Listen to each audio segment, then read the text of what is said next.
Дүйнө өзгөрүп, бизди жаңы сыноолорго салууда. Баалуулуктарыбызды жана каада салттарыбызды кантип сактай алабыз? Жашоодогу жаңы чакырыктарга кандайча ылайыкташуу керек? Бул нерселерге туруштук керек.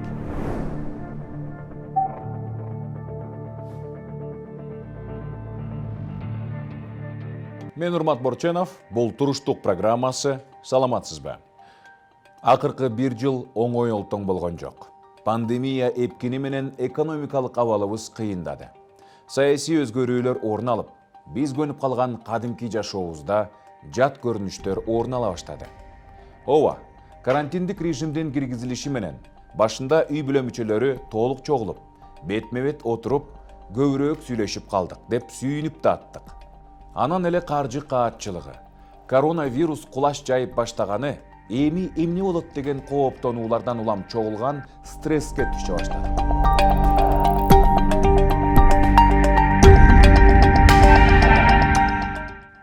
Айтор бизге өөн болгон жаңы талаптарга туруштук бере албай калдыкпы, көп өтпөй эле үй бүлөлүк зомбулук, балдарга карата опуза күч алып, жубайлардын өлүмү менен коштолгон окуялар, өспүрүмдөрдүн өз өмүрүнө кол салышы сыяктуу үрөө учурган окуялар орун алып кетти.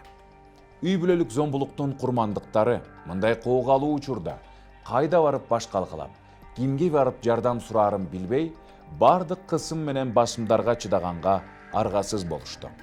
Анткени жолдор жабылып, каттамдар токтоду. Жума сайын үй бүлөлөр ортосунда айоосуз келинчегин сабаган же баласына кол көтөргөн улам бир окуяга күбө болуп жаттык. Ички иштер министрлигинин 2020 жылга карата берген маалыматы боюнча, үй бүлөлүк зомбулук 2019 жылга салыштырмалуу 65%га өскөнү байкалган. Сузактын тургуну жубайынын мойнуна таш салынган дөңгөлөктөрдү илип алып сабаса, дагы бир үй бүлөдө өспүрүм бала дене тарбия көнүгүүлөрүн аткарбаганы үчүн атасы тарабынан айоосуз сабалган окуя орун алды. Дагы бир өспүрүм өз өмүрүнө кол салып, бирөөнүн атасы аялын өлтүрүп, анан өз өмүрүнө кол салган деген үрөө учурган жаңылыктар биринен сала бири интернет желесине тарап жатты. Булар милиция тастыктаган коомчулукка белгилүү болгону гана. Ал эми коомчулуктун көзүнө илинбей калганы канча? Кыргызстанда бирөөнүн үй бүлөсүндө болуп жаткан зордук зомбулукту кадыресе көрүнүш катары кабыл алып, угуп көрүп жатса да, аралашпай, сырттан карап турууну туура деп эсептешет. Кээде аял менен күйөөсүнүн урушуна укук коргоо органы болгон милицияларда кой дебеген учурлар бар. Бирок быйылкы жылкыдай зордук зомбулуктун чектен ашканынан буга бийлик дагы, дин аалымдары да реакция кылышты. Маркум Чубак Ажы Жалилов дин жолундагы адамдарды үй бүлөлүк зомбулукка каршы туруп, момун мусулмандарды ага жол бербөөгө чакырык кылганын билебиз. Ал өз сөзүндө бул бир аялды кордоо бүтүндөй адамзатын кордоого барабар деп айткан. Ошондой эле эрди катындын урушун көрүп туруп, бөлүштүрбөй өтүп кетүүнү акмакчылык деп каза болоордон туура бир ай мурда айткан эле. Эгерде бирөө аялын, балдарын уруп сабап жаткан болсо, эмне кылуу керек? Алым бар деп эле сизден алсыз балдарыңызга же жубайыңызга жинденип, аларга кол көтөргөндү коюңуз. Бул жаман адаттан улам, күтүлбөгөн жерден трагедия болуп, адам өлүмү менен коштолоорун ойлонуңуз. Албетте, мыйзам дайым жабырлануучу тарапта болот. Азыркы тапта бийлик зомбулук үчүн жазаны катаалдаштырып, айып пулду алып салууга ниеттенүүдө. Анткени ошол айып пул үй бүлөлүк бюджеттен, демек жабыр тарткан адамдын да бюджетинен төлөнөөрү турган кеп. Коргоо ордери адатта жабырлануучу арыз менен кайрылган учурда гана берилет. Кошуналар зомбулук тууралуу милицияга айтып бергенде да берилиши керек. Коргоо ордери бул агрессордун жабырлануучунун жанына 3 күнгө чейин жакын келүүсүнө тыюу салган чара. Ордерди узартып туруу керек болот. Эгерде зулумдук кылган адам бул шартты бузса, милиция ага чара көрүшү керек. Эгерде жабыркаган жубайлардын бири ажырашууну кааласа, ошондой эле колунда коргоо ордери болсо, анын иши эртерээк каралып, ал эми балдары ким тарапта калууну чечсе, турак жай ошол тарапта калышы керек. Эгерде жабырлануучу жубайлардын бири укук коргоо органдарынын ишинен күмөн санап же коркуп жаткан болсо, кризистик борборлорго кайрылууга болот. Дал ошол кризистик борборлордо көп учурда психологиялык жардамдар көрсөтүлүп, медиктер менен юристтер жардамга келишет. Агрессорго дагы жардам керек.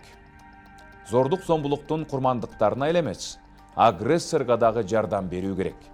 Анткени зулумдук кылып жаткан адамга агрессиянын себептерин толук түшүндүрүп, аны менен талкуулоо менен гана кырдаалды жөнгө салууга болот. Адатта агрессорлор курмандыктарын күнөөлүү деп эсептейт же өздөрү бала кезде зомбулук көрүп өскөндүктөн мындай опуза иштерди кадыресе көрүнүш катары кабылдашы мүмкүн. Тажрыйбалуу психологдор андай адамдарды стереотиптерден арылтып, күч колдонууну коюуга жардам берет. Бишкектеги кризистик борборлорго бир катар аялдар кайрылып, жубайлары менен баарлашуусун өтүнгөн учурлар болгон. Психологдордун айтымында, агрессорлорду психологиялык жана медициналык экспертизадан өткөрүү менен толук кандуу жардам берилет. Болбосо агрессорлор менен сүйлөшүү үчүн атайын программалар жетишсиз. Анткени экспертиза айрым бир психикалык көйгөйлөрдү аныктай алат. Мисалы, психикалык бузулуу болсо, агрессор өз сезимдерин башкара албай калышы мүмкүн. Демек, агрессор психологиялык жардамга эле эмес, психотерапиялык жардамга муктаж болушу мүмкүн. Эгерде агрессор мас абалында же баңги затын колдонуу менен жакындарына зыян келтирсе, анда ага наркологиялык жардам талап кылынат. Эгерде тынчсызданып жатсаңыз, топтолгон көйгөйлөр, стресс, агрессияга гана эмес, ошондой эле депрессиянын себеби болуп калышы мүмкүн. Коронавирус адамдардын психологиялык абалын начарлатаары белгилүү болду. Ооруп жатканда көпчүлүк адамдардын маанайы бузулуп, депрессияга түшүп, өлүм жөнүндө ойлонушкан. Башкалары өлүмдөн аман калышты. Бирок алардын психологиялык абалы начарлады.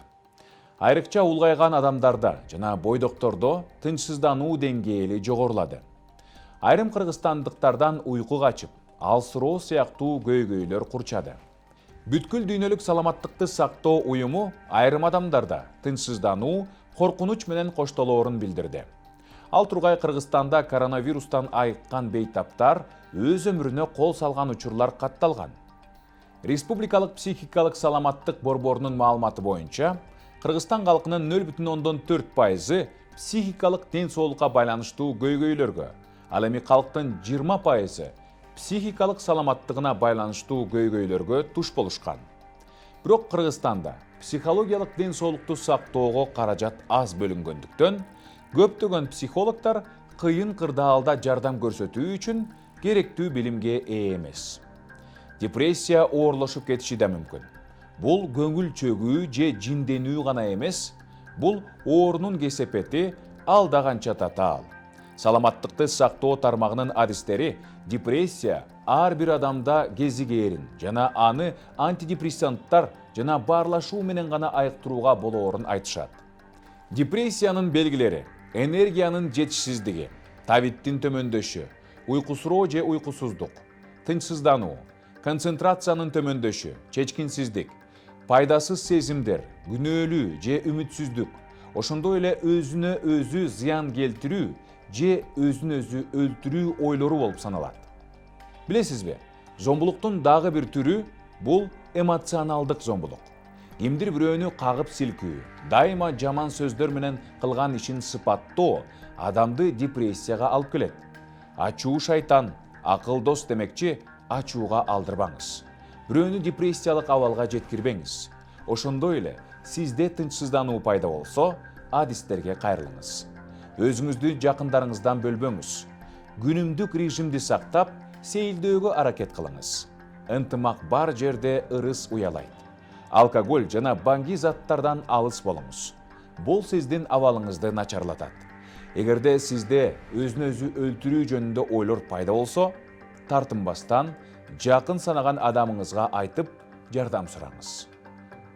Дөөлөтүң ата энең, таалайың уул кызың демекчи, жакындарыңызды, үй бүлө мүчөлөрү болгон ата энеңизди, бир туугандарыңызды, жубайыңызды, балдарыңызды аяңыз. Аларга жылуу мамиле кылыңыз. Пикир келишпестиктерди сүйлөшүү жолу менен чечүүгө аракет кылыңыз. Дайым сизди баалаган жана сиз сүйгөн адам бар экендигин унутпаңыз. Сизге амандык жана ден соолук тилейм. Мен Урмат Борченов, бул туруштук берүүсү. Урматтуу көрөрман, сиздер көрүп жаткан туруштук берүүсү. Бүгүн бизде байланышта балдар психологу Бакытов Тынчтыкбек мырза биздин көрөрмандар тарабынан эң көп берилген суроолорго жооп узатат. Анда эмесе, Тынчтыкбек мырза, саламатсызбы? Саламатсызбы? Анда дароо суроолорго өтө берели. Кичине кезимде мага апама кол көтөргөн учур көп болчу. Кезинде бул кадыресе көрүнүш деп ойлочумун. Азыр мындай окуялар көбөйгөнүн көрүп кыжаалат болом, дейт көрөрман. Зомбулукту кантип аныктап, кимден кеңеш алсам болот? Жооп бере берейин. Чындыгында пандемия учурунда биз бардыгыбыз үйдө отуруп калдык, обочолонуу болду. Анан бул учурда үй бүлөлүк зомбулук абдан көбөйдү да. Анан айыл жергесинде жашаган да адамдар, шаар жергесинде деле жашаган адамдардын көптүгү бул учурларда кайсыл жакка кайрылабыз, кайсыл адистерге барабыз деген суроолор менен ойлонушту да суроо. Анан негизи эң биринчи эле биздин Кыргызстанда эң биринчи кимге кайрылыш керек? Зордук зомбулук болсо, биринчиден бул укук коргоо органдары, милицияга кайрылыш керек. Сөзсүз түрдө ар бир айылда, ар бир райондо участковыйлар бар. Алар болсо зордук зомбулук болгон учурларда сөзсүз түрдө арызды кабыл алат, ошонун негизинде анан үй бүлөгө жардам бергенге аракет кылышат. Эгерде зомбулук абдан катуу болуп, үй бүлөдө болууга мүмкүнчүлүк болбосо, анда үй бүлөнү кризистик борборлорго да жайгаштырат. Балдарда атайын баягы убактылуу балдар үчүн борборлор бар, ошол жактарга жайгаштырып, ал жакта психологдор, социалдык кызматкерлер иштешет.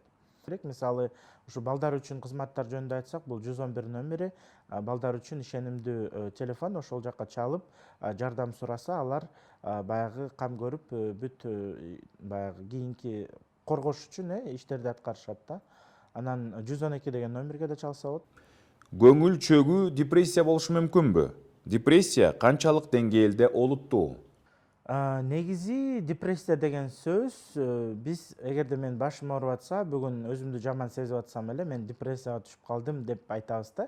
Депрессия чындыгында биздин жашообузда мындай жөнөкөй сөзгө айланып кетти да, бирок депрессияны психологдор дагы айыктыра албаган нерсе да. Анткени депрессия бул жөн гана психологиялык эмес, бул дене да, биологиялык жактан дагы организм жабыркаганды түшүндүрөт. Негизи депрессия менен депрессияны психиатрлар атайын дарылашат антидепрессанттардын жардамы менен жана сөз аркылуу, бул психотерапия деп коет, сөз аркылуу ушу психолог дагы психиатрдын мындай тандеминде чогуу жардам беришибиз керек да. Мен коронавирус менен ооруганда өлүп калам деп ойлогом. Керек болсо көзүм өткөндө кандай болоорун элестетип, буюмдарымды да бөлүштүрүп койгом. Эми дайым чарчаңкы абалда болуп, уктай албай жатам. Бул абалда кандай кылуу керек? Ооба, абдан кызыктуу суроо экен.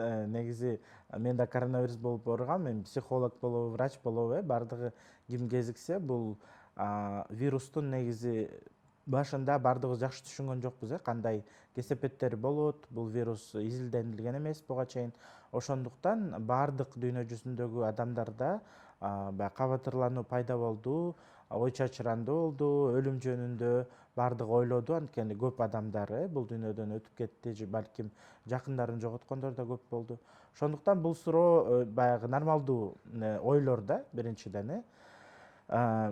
Мындай нерсе көп адамдарда болду, бирок азыр эми убакыт өткөн сайын биз коронавирустун кандай симптомдору бар экенин, кандай кесепеттери бар, бунун бардыгы изилденилип, акырындан маалымат көбөйүп атат.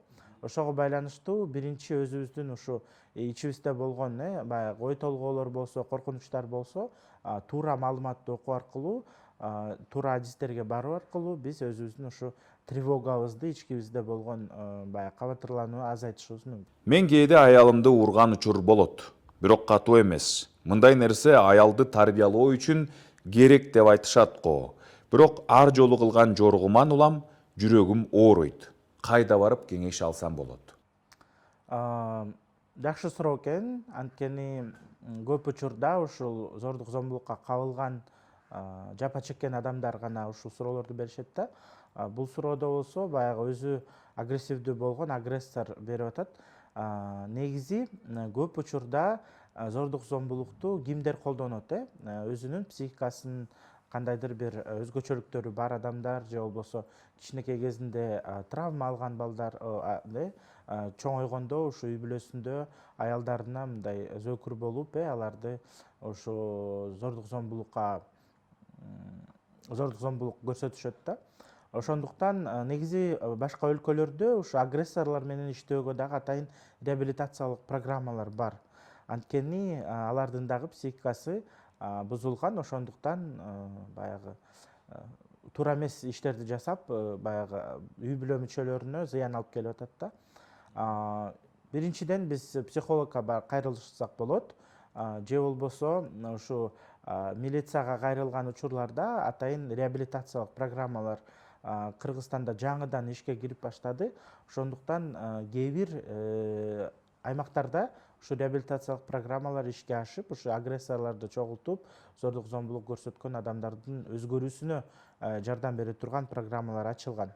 Ошондуктан сиз дагы өзүңүз баягы кайрылып жардам сурасаңыз болот. Пандемия учурунда мектеп окуучуларынын өз өмүрүнө кол салгандыгы жөнүндө уктум. Балам мени туура эмес түшүнүп, бир нерсе кылып жиберишинен корком.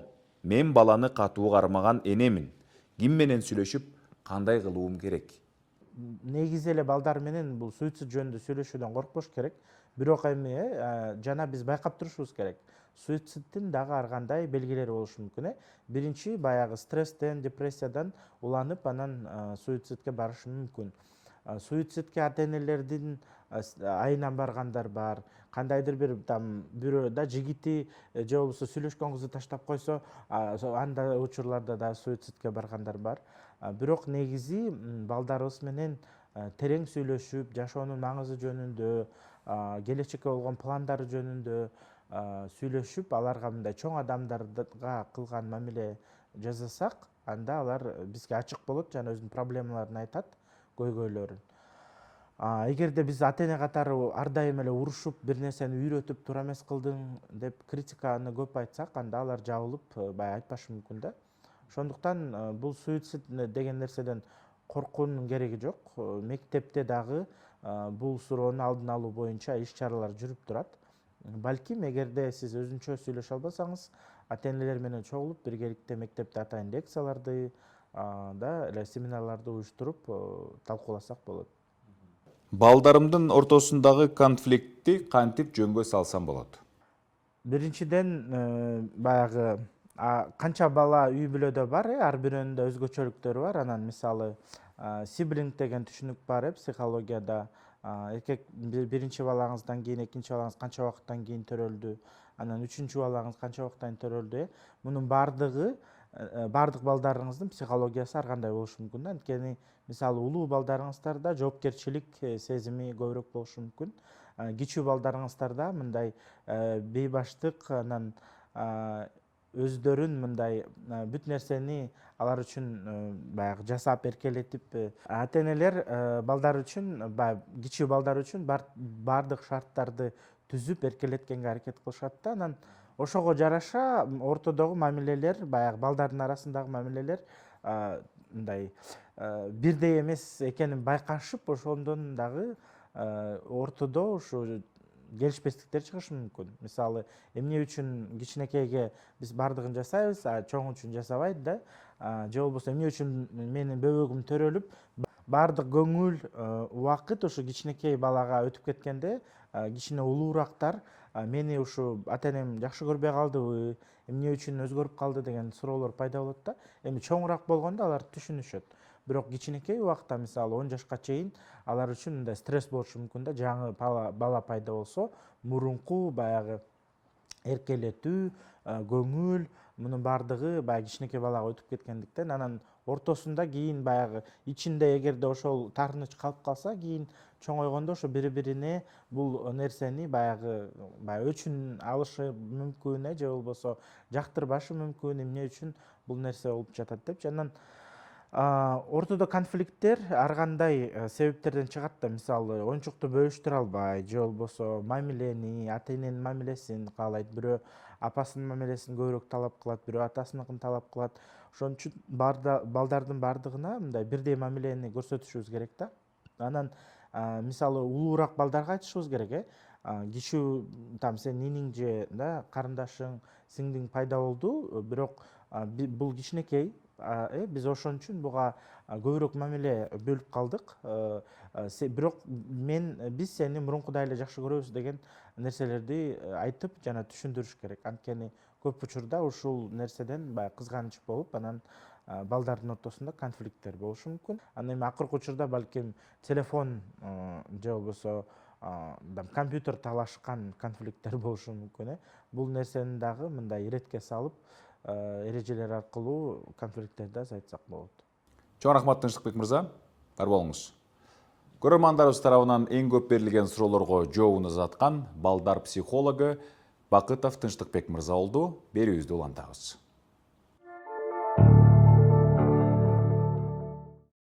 Агрессивдүү маанай болсо, адистер менен биргеликте иш алып баруу керек. Бул кадыресе көрүнүш. Агрессивдүү адамдар жардам издөөнү каалашпайт. Бирок алар адистерге кайрылуу менен бала кезинен берки терс окуялар тууралуу сүйлөшүп, көптөгөн көйгөйлөрдү табышат. Мындан улам алар жакындары үчүн коопсуз болуп калышат. Кыргызстандагы пандемия учурунда үй бүлөлүк зордук зомбулукка кабылгандарга онлайн жардам ачылды. Үй бүлөлүк психолог көйгөйдү чечүү үчүн үй бүлө менен иштейт. Эгерде сиз үй бүлөлүк зомбулукка кабылсаңыз же үй бүлөлүк зомбулуктун булагы болсоңуз жана жакындарыңыз үчүн өзгөрүүгө даяр болсоңуз, анда Альтернатива борборунун 0551 961 861 ишеним телефонуна, ошондой эле 0706 300 075 номери аркылуу WhatsApp мессенджери аркылуу жардам алыңыз. Динге терең ишенген адамдар дагы психологтордон жардам алышы кадыресе көрүнүш. Эгер сиз динге жакын адам болсоңуз, психологиялык жардам алуудан тартынбаңыз. Кандай гана дин болбосун, үй бүлөдөгү агрессияга жол бербейт. Андыктан зомбулукту динге байлаган шылтоо уксаңыз, муфтиятка же мутакалим уюмуна кайрылсаңыз болот. Мутакалим ошондой эле психологтор менен кызматташат жана чоңдорго дагы, балдарга дагы жардам берет. Балдардын стресс же өзүн өзү өлтүрүү сезимдерин жакшыраак аныктоо үчүн алар менен көбүрөөк сүйлөшүңүз. Сиз өзүңүздү балдарыңыз менен жакшы мамиледе экениңизди сезгениңиз менен, алар кээде сиз күткөн нерселерди аткара албай калуудан коркуп, катуу стресске кабылышат. Пандемия учурунда мектеп окуучулары өз жанын кыйган учурлар болду. Айрым учурда ата-энелер буга балдарга өз жанын кыюу ыкмаларын үйрөткөн кинолорду күнөөлөштү. Чынында балдар аларды эмне тынчсыздантып жатканын айта алышпайт. Ошондой эле аларды түйшөлткөн көйгөй чечилбечүдөй сезилет. Түрдүү күмөн ойлор аларды аргасыз кадамдарга барууга мажбур кылат. Мындай учурда балдарга 111 ишеним телефону жардам бериши мүмкүн. Ишеним телефону чалууларды эртең мененки 9-дан кечки 4-кө чейин кабыл алат. Стресс өзүнөн өзү кетпейт. Аны өз убагында алдын алуу керек. Эгерде кандайдыр бир себептерден улам сиз стресске кабылып, тынчсызданууну сезсеңиз, убагында жардам сурап адистерге кайрылыңыз. Баары өзүнөн өзү оңолоорун күтпөңүз. Стресстен жабыркагандарга психологиялык жардамды Республикалык психикалык саламаттык борбору көрсөтө алат. Алар эртең мененки 9-дан кечки 5-ке чейин иштейт. Сиздер көргөн туруштук долбоор болду. Менин атым Урмат Борченов. Кийинки чыгарылыштарда көрүшкөнчө. Дүйнө өзгөрүп, бизди жаңы сыноолорго салууда. Баалуулуктарыбызды жана каада салттарыбызды кантип сактай алабыз? Жашоодогу жаңы чакырыктарга кандайча ылайыкташуу керек? Бул нерселерге туруштук керек.